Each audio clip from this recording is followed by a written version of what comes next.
Now, the customers are done. You see, it's over for Cracker Barrel after the insane meltdown that's caused by their disastrous leadership and failed rebranding strategy, okay?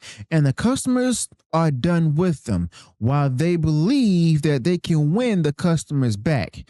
You see, Cracker Barrel is making headlines once again in the latest business news, and it's not for the right reasons either. Now, an insider has actually revealed how recent decisions tied to a major leadership change pushed Cracker Barrel into one of the biggest crises in the company's history. Now, from all the cultural shifts to the controversial business strategies, it's safe to say that Cracker Barrel's direction has become a hot topic in both business and even politics. Now, this explains why exactly how Cracker Barrel went from stability to chaos straight from someone who worked inside the company for a decade.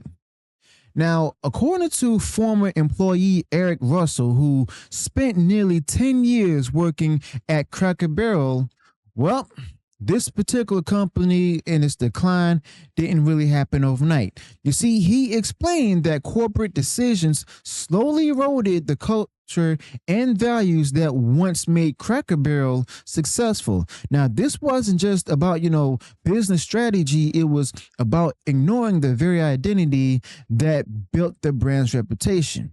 You see, Russell actually worked nearly every position in the restaurant, and his perspective actually comes from someone who lived the company's golden years and saw firsthand how new leadership dismantled everything that actually mattered. Now, Cracker Barrel, as you all know, was founded in 1965 by a Christian family who built the brand on values of tradition, faith, and even Southern hospitality.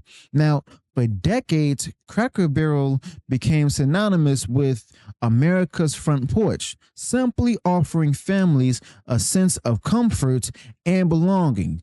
Eric Russell described how that identity actually carried the company for years, drawing loyal customers who came back week after week.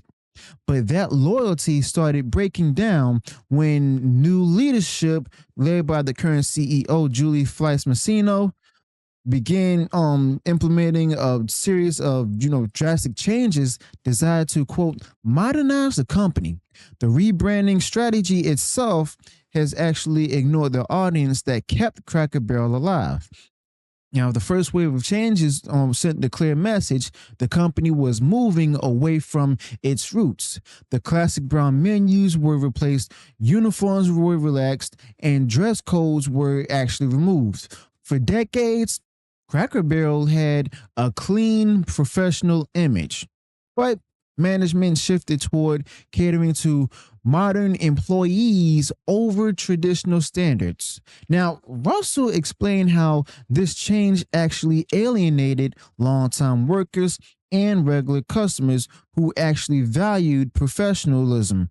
It was the same mistake we've seen other corporations make, like Disney, who were ignoring the people who built the foundation in favor of chasing trends. Now, the introduction of alcohol at Cracker Barrel marked a turning point.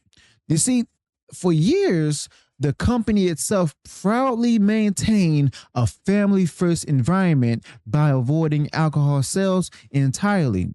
It was part of the brand's identity and one of the reasons families actually trusted Cracker Barrel.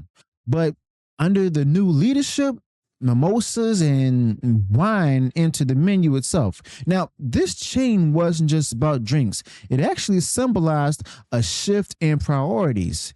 Instead of simply just focusing on loyal families and travelers, the company started chasing a brunch crowd and social media influencers who actually had no long term connection to the brand. Now, that particular gamble failed almost immediately. The remodels made a shift even clearer.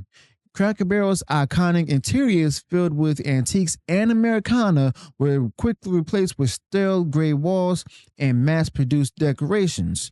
Now, for decades, each restaurant had unique hand selected pieces that told stories about history and community. Now, those details were simply stripped away in favor of bland corporate look designed to appeal modern audiences.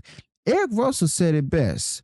The redesign erased the character and identity of Cracker Barrel entirely.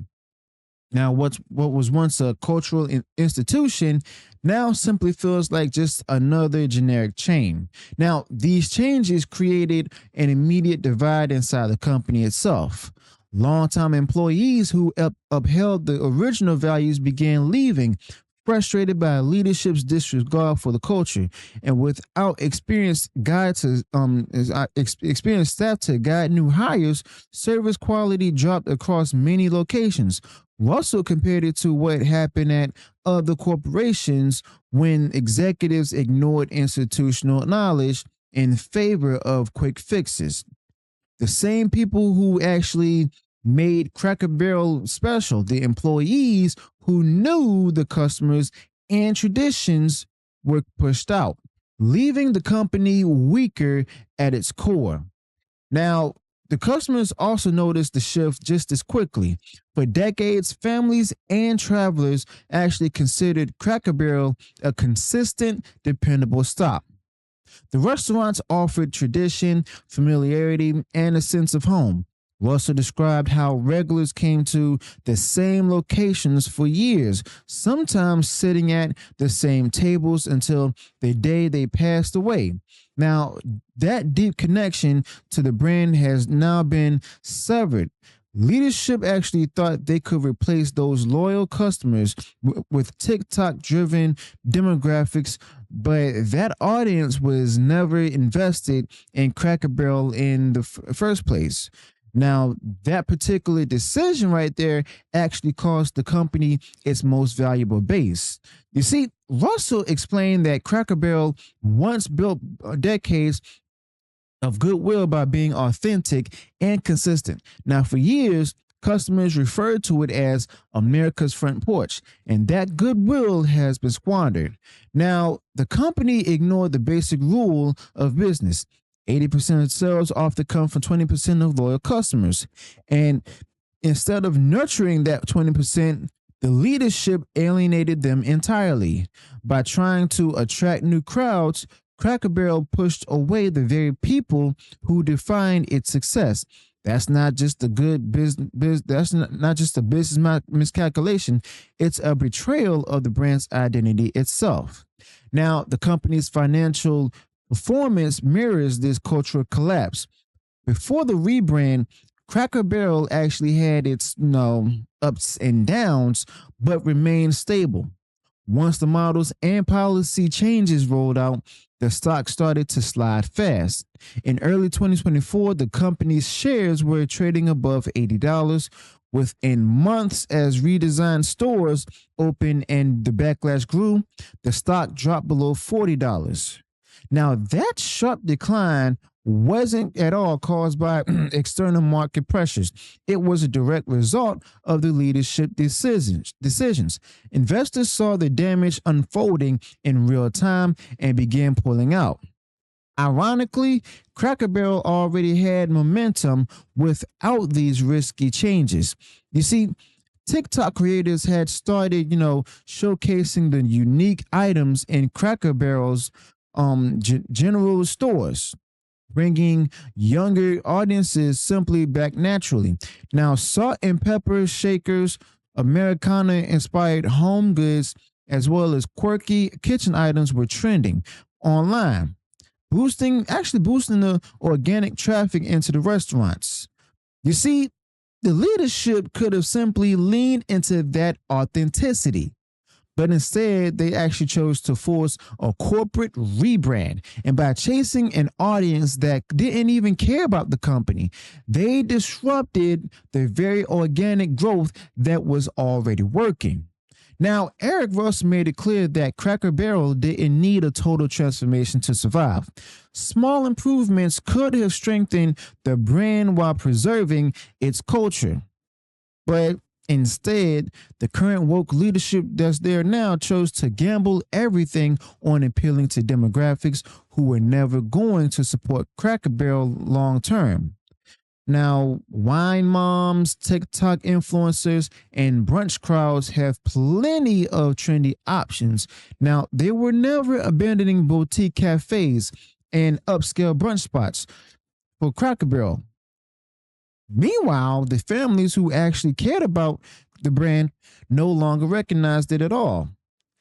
Now, the bigger issue goes beyond aesthetics or even marketing. The current leadership lost sight of who Cracker Barrel was for. Now, simply put, the company was built for families, churchgoers, retirees, and even travelers, the people who found comfort in tradition and familiarity.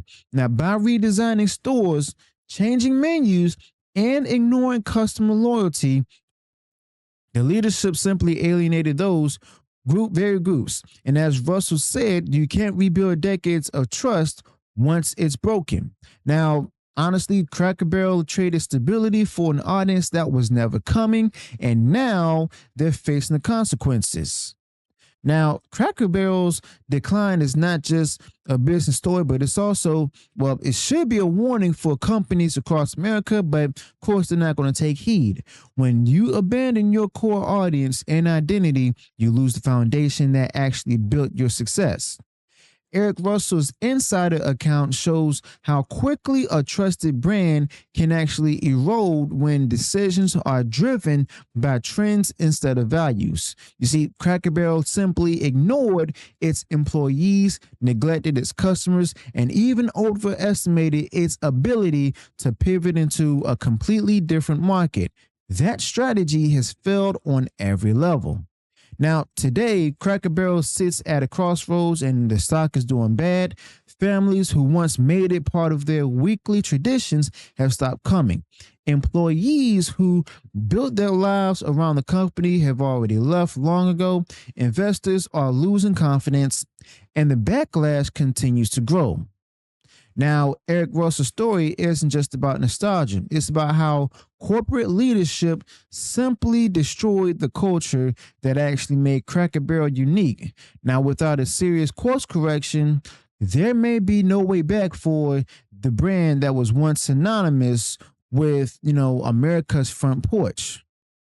Simply put, Cracker Barrel's decline became from the inside out, a combination of failed rebranding, misplaced priorities, and even the leadership decisions disconnected from reality created the crisis the company faces today.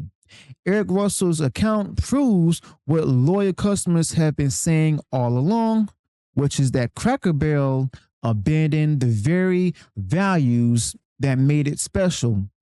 Now, the leadership can reverse check course, and unless they're gone and reconnects with its audience, the company risks fading into irrelevance faster than anyone expected.